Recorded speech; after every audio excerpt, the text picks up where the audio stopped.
Hey coin collectors, it's DC on the Big D, and we're looking at the 1969 Jefferson nickels from the United States of America. You see we have three of them here, two S's, and you see that one over there is an S way down in the corner. That's an S there on that proof coin, and that's a D over there. There is not a Philadelphia nickel from 1969. Of course, in 1969, there would be no mint mark if it was from Philadelphia, but the U.S. Mint decided not to make any nickels at Philadelphia in 1969, so you're never going to find one. If you're looking for one of those to fill your collection with, there is not a 1969 nickel, and there's a reason for that, and that is because in 1965, the U.S. Mint decided to move away from the old silver quarters and dimes. So here's a 1964 90% silver quarter. Here's a 1964 90% silver dime.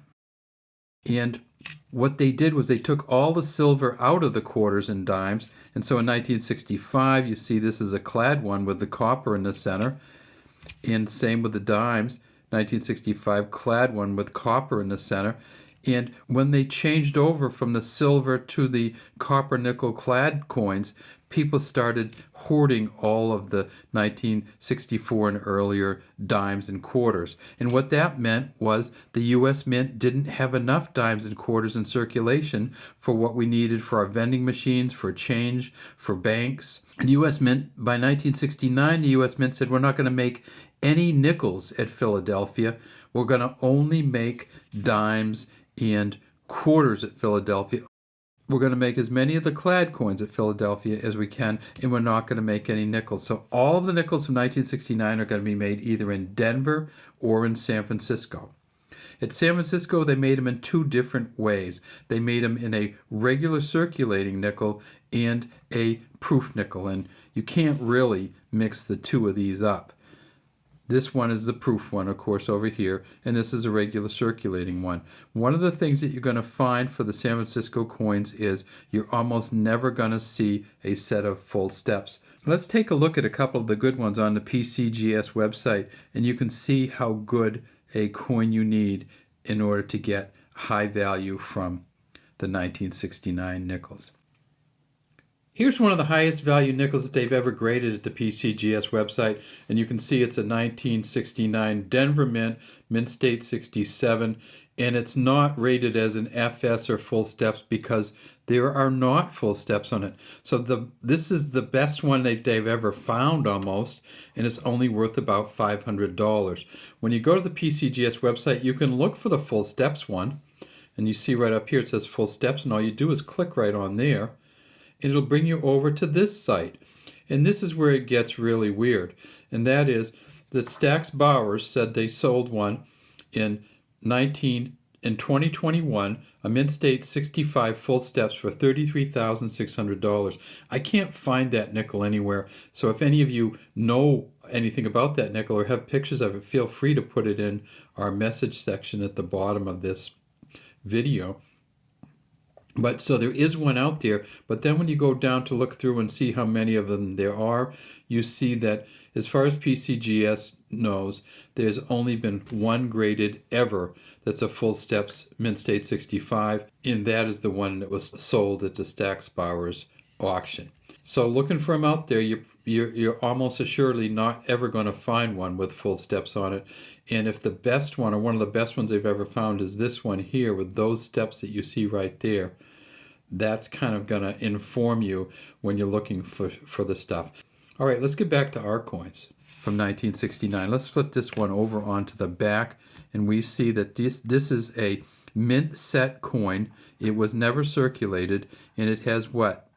Maybe two, maybe you could, if you're real charitable, you could say it might have 3 steps on it. They made 123 million, and almost none of them have any steps on them. Now, what about the proof sets from San Francisco? Well, this is one of the proof coins, and if we illuminate it a little bit more, you can see that beautiful S on there, and you can also see the shine on it.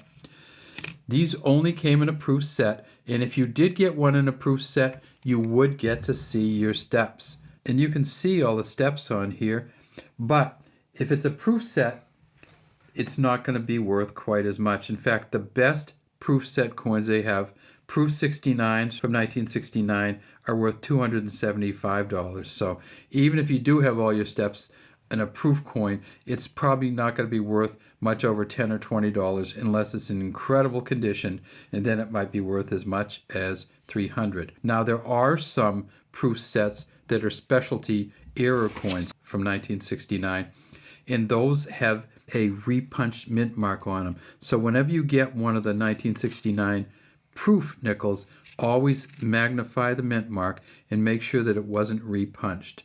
And this one you can tell it was not repunched. But if it is repunched, it could be worth as much as $600. Well, what about the Denver Mint? How much are those coins worth? Well, here's a Denver Mint, and if you get the Denver Mint coins, they're going to be Ds, and you can almost not tell that this is a D. It looks more like a B, and that's why we kept it. At the Denver Mint, you're going to get these messy Ds, you're going to get these messy coins.